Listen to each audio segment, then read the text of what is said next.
alhamdulillah untuk bunga yang muncul itu menurut saya cukup banyak ya. Ini saya yakin buahnya ini akan lebih banyak daripada pembuahan yang tahap satunya. Nih kondisi. Assalamualaikum warahmatullahi wabarakatuh. Salam semangat para sahabat-sahabat taniku semua dimanapun berada. Oke, berjumpa lagi ya bersama saya Samsul Ma'arif. Dan masih tetap kita bersama channel Belajar Organik. Nah, oke, para sahabat-sahabat tani semua, hari ini jadwal saya melakukan pemupukan melalui kocor ya, ataupun melalui bagian perakaran yang ditujuan untuk memaksimalkan pertumbuhan tunas-tunas pucuk, kemudian memaksimalkan pengisian buah ya. Jadi bunga-bunga yang muncul ini agar supaya cepat menjadi buah, tidak rontok, maka untuk pemupukannya itu harus berimbang, baik yang melalui penyepraian ataupun pengocoran. Dan untuk hari ini jadwal saya melakukan pengocoran dengan menggunakan pupuk yang ditujukan untuk memaksimalkan pertumbuhan tunas pucuk, kemudian memaksimalkan pengisian buah ya, sahabat-sahabat tani semua.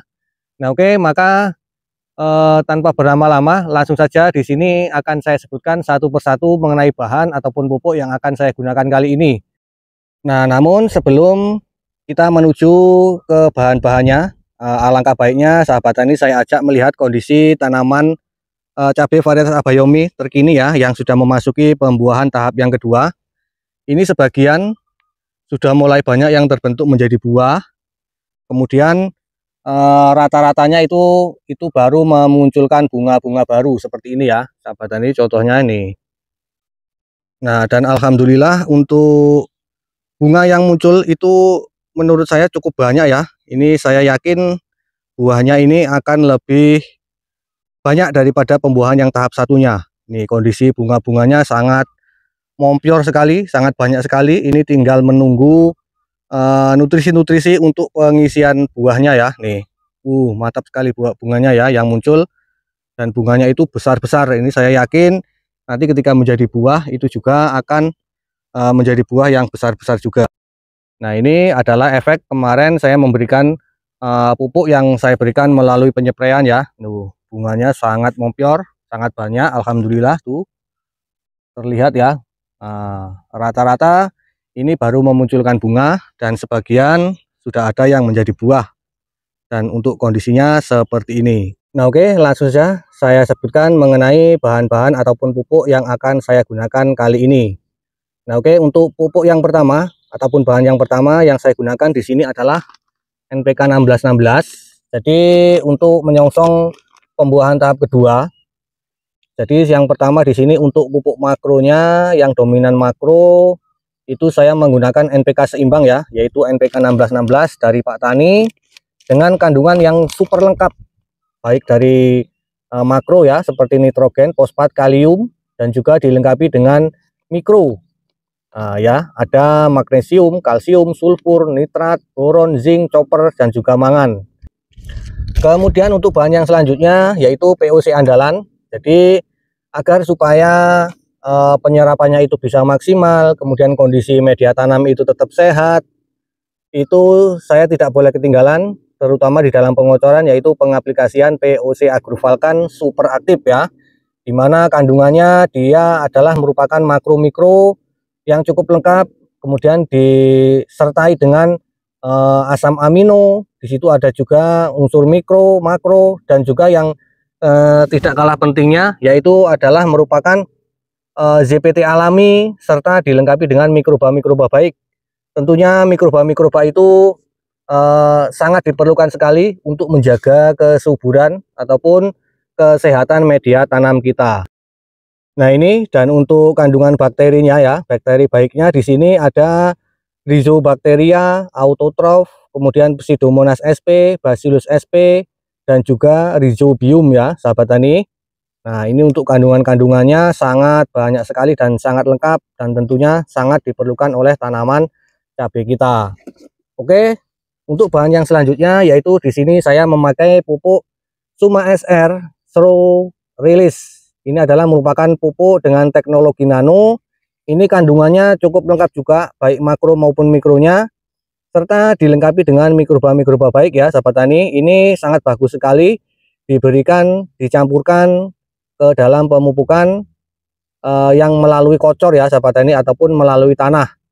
Ini di dalamnya sini dilengkapi dengan teknologi nano, dilengkapi dengan mikroba baik. Tentunya nanti akan menyehatkan media tanam kita serta mempercepat dan memaksimalkan penyerapan unsur hara, terutama di dalam tanaman kita itu sedang melakukan produksi ataupun pembuahan ya sahabat tani.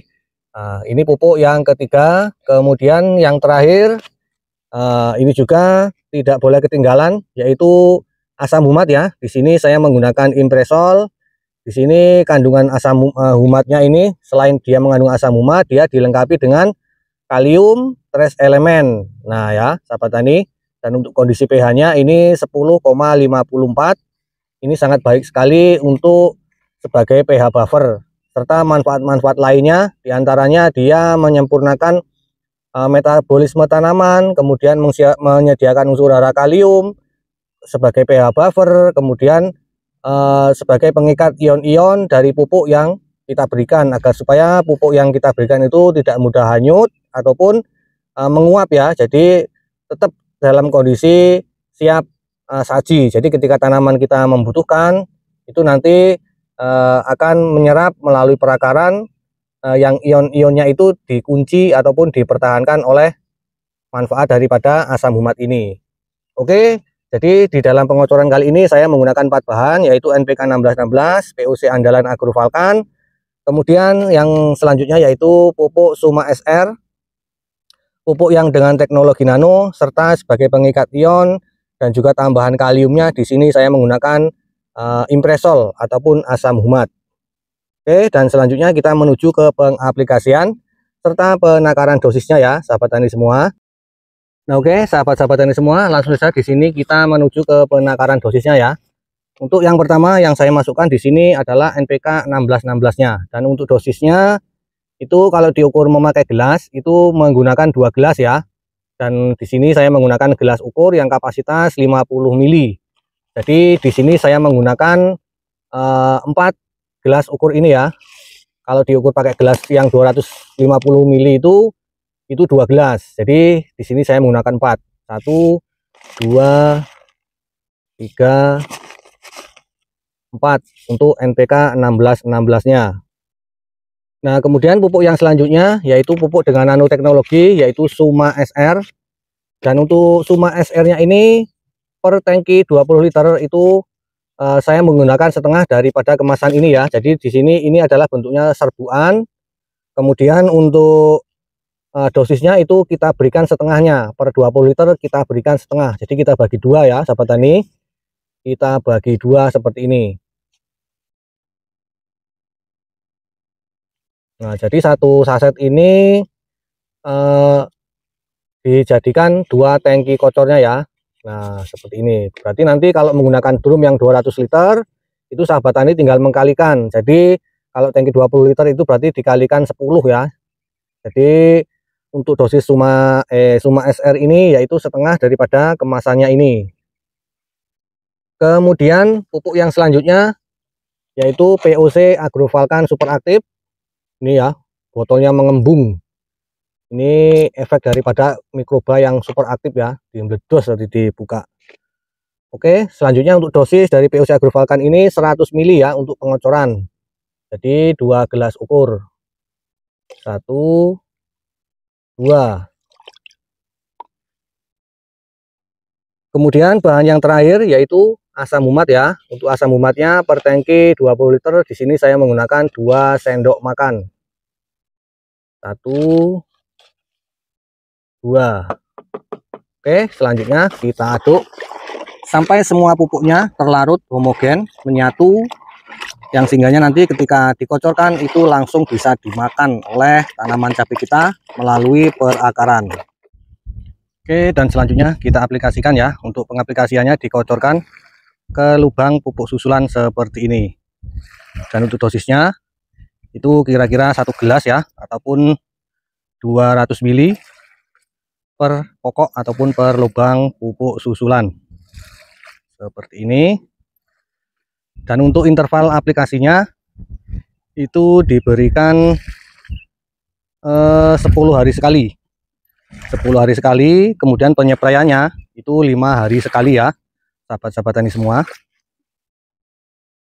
Nah, oke ya para sahabat-sahabat tani semua, jadi demikian tadi ilmu yang saya bagikan sesuai dengan yang saya praktekkan dan yang saya terapkan untuk perawatan tanaman cabai yang ditujukan untuk memaksimalkan pembuahan yang tahap kedua.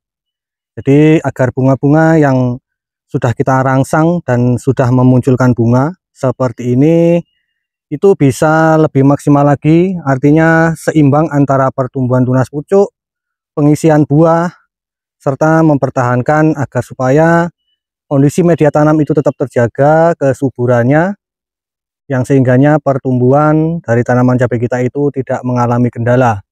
Nah, oke, semoga ilmu yang saya bagikan ini bisa bermanfaat ya untuk para sahabat-sahabat tani semua, tentunya yang membutuhkan. Dan sekali lagi di sini bukan niat saya untuk menggurui, akan tetapi saya berbagi ilmu sesuai dengan pengalaman yang saya terapkan di tanaman cabai saya. Dan selanjutnya apabila ada kesalahan saya mohon maaf yang sebesar-besarnya, dan saya akhiri. Assalamualaikum warahmatullahi wabarakatuh.